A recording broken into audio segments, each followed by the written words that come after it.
ವಾಕ್ಯ ಸಂಗಮ ಯೂಟ್ಯೂಬ್ ಚಾನಲ್ಗೆ ತಮಗೆಲ್ಲರಿಗೂ ಸುಸ್ವಾಗತ. ಇವತ್ತಿನ ಲೆಸನ್ಸ್ ಸಬಾರ್ಡಿನೇಟ್ ಕ್ಲಾಸ್ ಬಗ್ಗೆನೇ ಮಾತಾಡ್ತಾ ಇದ್ದೀನಿ. ನಿನ್ನೆ ಮಾತನಾಡಿದ್ದೆ ಕೆಲವು ಇದಕ್ಕೆ ಸಂಬಂಧಪಟ್ಟಂಗೆನೆ, ಆದರೆ ಸ್ವಲ್ಪ ವ್ಯತ್ಯಾಸಗಳಿರೋದ್ರಿಂದ ಇಂದು ಕೂಡ ಅದನ್ನೇ ಮುಂದುವರಿಸ್ತಾ ಇದ್ದೀನಿ. Expressions were instrumental in realising you the meaning of subordinate clause. ಈಗ ನಾವು ಸಬಾರ್ಡಿನೇಟ್ ಕ್ಲಾಸ್ ಅಂತ ಎಲ್ಲಿ ನೋಡ್ಬೋದು ಅಂದ್ರೆ, ವಾಕ್ಯಗಳಲ್ಲಿ ನಾವು ವಾಕ್ಯ ರಚನೆ ಮಾಡುವ ಸಂದರ್ಭದಲ್ಲಿ ಅವನ್ನ ನಾವು ಗುರುತಿಸ್ಕೊಂಡು ಹೋಗ್ಬೋದು.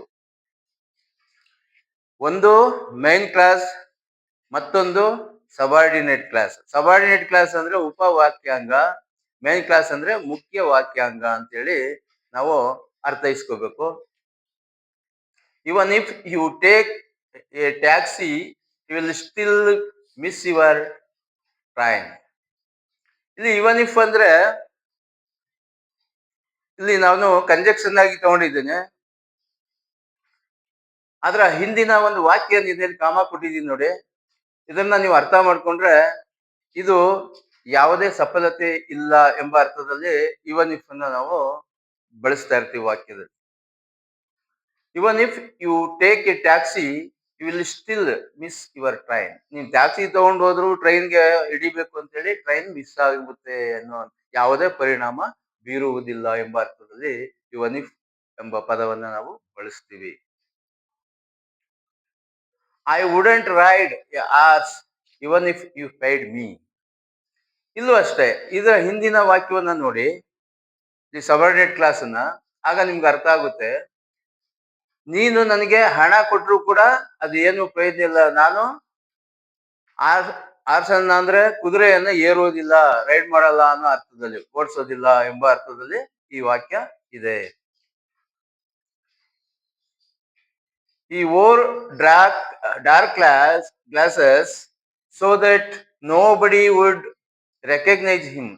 ಈಗ ಹಿಂದಿನ ವಾಕ್ಯ ನೋಡಿ, ಇಲ್ಲಿ ಅದರಲ್ಲಿ ನಾವು ಕ್ರಿಯಾಪದವನ್ನ ಗುರುಸಿದ್ರೆ ನೀವು ಅರ್ಥ ಮಾಡ್ಕೋಬಹುದು.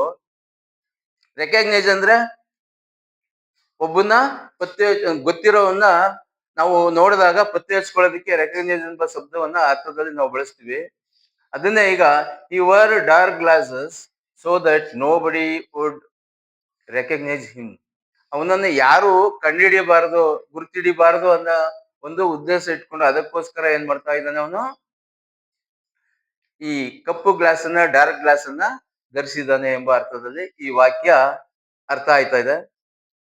I deliberately didn't have lunch so that I would be hungry tonight.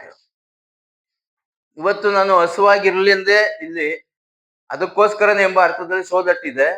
ನಾನು ಹಸುವಿನಿಂದ ಇರಬೇಕೆಂಬ ಕಾರಣದಿಂದಲೇ, ಅದರಿಂದಲೇ ನಾನು ಉದ್ದೇಶಪೂರ್ವಕವಾಗಿ ಇವತ್ತು ಲಂಚ್ ನಾನು ತಗೊಂಡಿಲ್ಲ, ಅಂದ್ರೆ ಆ ಊಟವನ್ನ ಮಾಡ್ಲಿಲ್ಲ ಅನ್ನೋ ಅರ್ಥವನ್ನ ಕೊಡ್ತಾ ಇದೆ ಇಲ್ಲಿ. In as much as Ramu is their commanding officer, he is responsible for the behavior of these men. ಈಗ ಆಫೀಸರ್ ಇರ್ಬೇಕಾದ್ರೆ ಆಫೀಸ್ ನಲ್ಲಿ ತುಂಬಾ ಜನ ಕೆಲಸ ಮಾಡ್ತಾ ಇರ್ತಾರೆ, ನಮಗೆ ಒಂದು ಅನಿಸಿಕೆ ಬಂದೇ ಬರ್ತದೆ. ಆದ್ರೆ ಇಲ್ಲಿ ರಾಮು ಎಂಬವನೇ ಇಲ್ಲಿ ಆಫೀಸರ್ ಆದ್ಮೇಲೆ in so much as Ramu is the commanding officer, ಆದ್ದರಿಂದ ಎಂಬ ಕಾರಣವನ್ನ ಕೊಡ್ತಾ ಇದೆ ಇಲ್ಲಿ. he is responsible for the behaviour of this man. ಅವನ ಆಫೀಸಲ್ಲಿ ಕೆಲಸ ಮಾಡ್ತಾ ಇರುವಾಗ ಯಾವುದೇ ಒಬ್ಬ ವ್ಯಕ್ತಿಗಳಿಗೆ ಅವನೇ ರೆಸ್ಪಾನ್ಸಿಬಲ್ ಆಗಿರ್ತಾನೆ, ಯಾವುದೇ ತಪ್ಪುಗಳಿಗೆ ಎಂಬ ಅರ್ಥದಲ್ಲಿ ಇದನ್ನ ನಾವು ತಗೊಂಡಿದ್ವಿ. ಹೇಗೆ ಆಗುತ್ತೆ ಅಂದ್ರೆ, ಇಲ್ಲಿ ಆಸ್ ಮಚ್ ಆಸ್ ಅಂದ್ರೆ ಆ ಕಾರಣದಿಂದ ಅಂತ, ಆದ ಕಾರಣದಿಂದ ಎಂಬ ಅರ್ಥದಲ್ಲಿ ಇದೆ. ರಾಮ ಒಬ್ಬ ಆಫೀಸರ್ ಆದ್ದರಿಂದ ಎಂಬ ಅರ್ಥದಲ್ಲಿ ಇದೆ. We left you felt we felt sorry for the students in as much as they had not realized that what they were doing was wrong. ಇದು ಸ್ವಲ್ಪ ಲಾಂಗ್ ಇದೆ, ಸ್ವಲ್ಪ ಅರ್ಥ ಮಾಡ್ಕೊಳ್ಳಿ.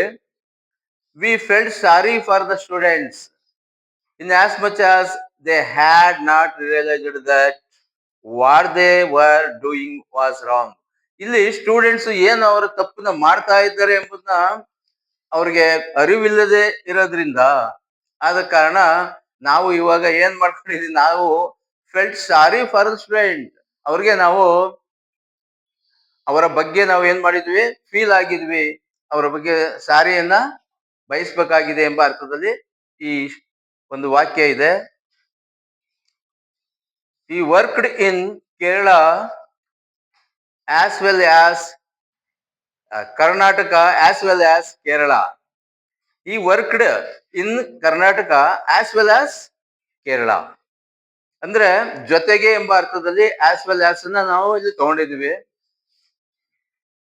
ಈ worked in Karnataka as well as Kerala, Kerala ಜೊತೆಗೆ ಕರ್ನಾಟಕದಲ್ಲೂ ಕೂಡ ಆತ ಕೆಲಸ ಮಾಡ್ತಾವನೆ ಅನ್ನೋ ಅರ್ಥದಲ್ಲಿ ಈ ಸೆಂಟೆನ್ಸ್ ಇದೆ.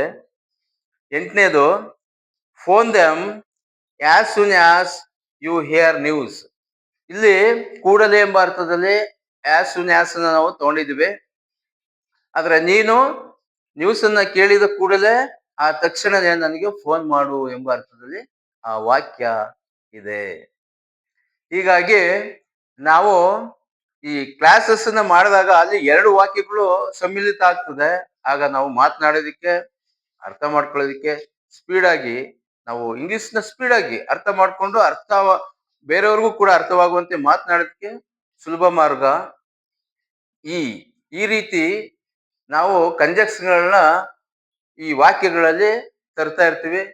ಹಾಗೆ ಈ ಸೆಂಟೆನ್ಸ್ ಮಾಡುವಾಗ ಕೆಲವು ಶಬ್ದಗಳು ಫ್ರೇಸ್ ವರ್ಬ್ ಇರುತ್ತೆ, ಅದನ್ನ ಸರಿಯಾಗಿ ಅರ್ಥ ಮಾಡ್ಕೊಂಡಾಗ ನಮಗೆ ಈ ಸೆಂಟೆನ್ಸ್ ಅರ್ಥ ಆಗ್ತದೆ.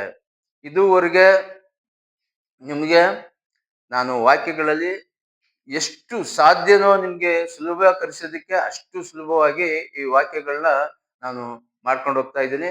ಇದು ನಿಮಗೆ ಗೊತ್ತಿದೆ. ಈಗ expressions were instrumental in realising the meaning of subordinate class.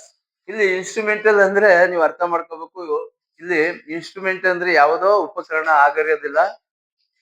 ಈ ಶಬ್ದ ನಿಮಗೆ ಸಹಾಯ ಮಾಡುತ್ತೆ ಎಂಬ ಅರ್ಥದಲ್ಲಿ ಇದೆ. ಯಾವುದು? Expressions were instrumental in realising the meaning of subordinate class. ಏನು ಇವಾಗ ನೀವು ಸಬಾರ್ಡಿನೇಟ್ ಕ್ಲಾಸ್ ಅಂತ ಹೇಳ್ತಾ ಇದೀವಿ ನಾವು, ಉಪವಾಕ್ಯಾಂಗ ಅಂತ ಹೇಳಿ.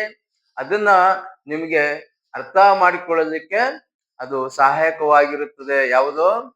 ಎಕ್ಸ್ಪ್ರೆಷನ್ ಅಂದ್ರೆ ಪದ ಸಮೂಹಗಳು, ಪದಗುಚ್ಛಗಳು. ಯಾವುದು ಪದಗುಚ್ಛ ಅಂದ್ರೆ ಇವನ್ ಇಫ್ ಇದು ಪದ ಸಮೂಹ. ಹಾಗೆ ಸೋ ದಟ್ ಅನ್ನೋದು ಕೂಡ ಇದು ಒಂದು ಪದ ಸಮೂಹವಾಗಿದೆ. ಹಾಗಾಗಿ ಇನ್ ಆಸ್ ಮಚ್ ಆಸ್ ಅದು ಕೂಡ ಪದ ಸಮೂಹ ಆಗಿದೆ. ಹಾಗೆ ಇಲ್ಲಿ ಆಸ್ ವೆಲ್ ಆಸ್ ಪದ ಸಮೂಹ ಆಗಿದೆ. ಆಸ್ ಸೂನ್ ಆಸ್ ಕೂಡ ಪದ ಸಮೂಹ ಆಗಿದೆ. ಈ ಪದಗುಚ್ಛಗಳನ್ನ ನಾವು ಅಭ್ಯಾಸ ಮೊದಲೇ ಮಾಡಿದ್ರೆ ನಮ್ಗೆ ಈ ರೀತಿ ವಾಕ್ಯಗಳನ್ನ ರಚನೆ ಮಾಡಿ ಬೇರೆ ಬೇರೆ ಅರ್ಥ ಬರೋ ರೀತಿಯಲ್ಲಿ ನಾವು ಅರ್ಥ ಇದೇ ಆಗಿರ್ತದೆ. ನಾವು ವಾಕ್ಯದಲ್ಲಿ ಇಲ್ಲಿ ನಾವು ಸಬ್ಜೆಕ್ಟ್ ಮತ್ತೆ ಆ ಸಬ್ಜೆಕ್ಟ್ ಅಲ್ಲಿ ಆ ವ್ಯಕ್ತಿ ಏನ್ ಕೆಲಸ ಮಾಡ್ತಾನೆ ಆ ಕ್ರಿಯೆ ಕೂಡ ಚೇಂಜ್ ಆಗ್ಬಿಡ್ತದೆ. ಅವಾಗ ಚೇಂಜ್ ಮಾಡಿದಾಗ ಅದರ ಅರ್ಥನೇ ಬೇರೆ ಆಗ್ತದೆ. ಹಾಗಾಗಿ ಈ ನಿಯಮಗಳನ್ನ ನೀವು ಅನುಸರಿಸಿದ್ರೆ ಈ ವಾಕ್ಯಗಳನ್ನ ನಾವು ಸುಲಭವಾಗಿ ಬೇರೆಯವ್ರಿಗೂ ಸುಲಭ ರೀತಿಯಲ್ಲಿ ಅರ್ಥೈಸ್ಬೋದು, ನಾವು ಕೂಡ ಅರ್ಥ ಮಾಡ್ಕೋಬಹುದು. ಇದನ್ನ ಮಾತನಾಡೋದಕ್ಕೆ ಸುಲಭವಾಗಿ ನೀವು ಅನುಸರಿಸ್ತಾ ಹೋಗ್ಬೋದು. ನಾಳೆ ಪಾಠ ನೆಕ್ಸ್ಟ್ ಏನ್ ಮಾಡ್ಬೇಕು ಅಂತ ಹೇಳಿ ನಮ್ಮ ಯೋಚನೆಯಲ್ಲಿ ಇಟ್ಕೊಂಡಿದ್ದೀನಿ. ಇನ್ನು ಹೆಚ್ಚಿನ ವಿಷಯಗಳನ್ನ ನಾನು ಈ ಪಾಠದಲ್ಲಿ ತರೋದಿಕ್ಕೆ ಇಚ್ಛಿಸ್ತಾ ಇದ್ದೀನಿ. ನಾಳೆ ಮುಂದಿನ ಪಾಠ ನೋಡೋಣ.